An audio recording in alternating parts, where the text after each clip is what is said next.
Imagine ce que serait ta vie si tu ne vivais plus à travers les besoins et le regard des autres. Quelle personne serais-tu si tu étais capable de t'affirmer, de dire non, de dire stop? Si tu étais déstressé, serein, zen, comment seraient tes relations avec les autres? Si tu avais une bonne image de toi, que tu t'aimais malgré tes défauts et que ton ego ne dirigeait plus ta vie, ça changerait quoi? Si tu quittais une relation de dépendance affective ou que tu t'imposais face aux gens qui te manquent de respect, ou si tu étais capable de détecter les relations toxiques, à quel point cela changerait ta vie? Quand tu as une bonne estime de toi, tu affirmes alors ta personnalité. J'étais timide, j'avais peur du regard des autres, maintenant je m'amuse avec, comme ici. Je cherche une boutique là, où je pourrais...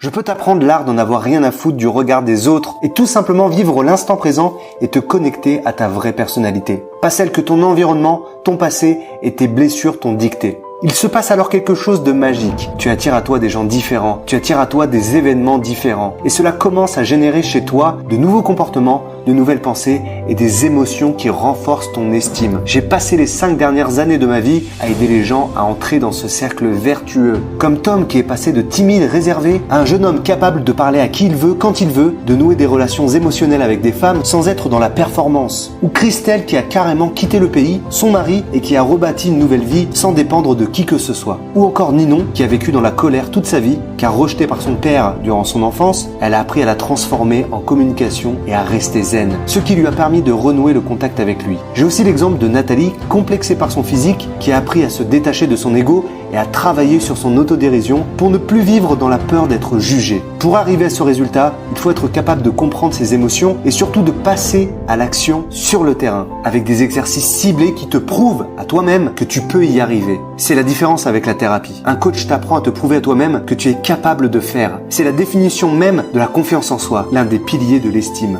En thérapie, tu vas chercher à comprendre pourquoi tu vis ce que tu vis. Si tu en as marre de passer du temps à parler de tes problèmes et que tu veux être orienté solution, pratique, exercice et motivation, j'ai quelque chose de dingue à te proposer. Imagine pouvoir être coaché, me poser toutes les questions que tu désires, que j'y réponde chaque semaine de façon précise avec des explications et des exercices concrets.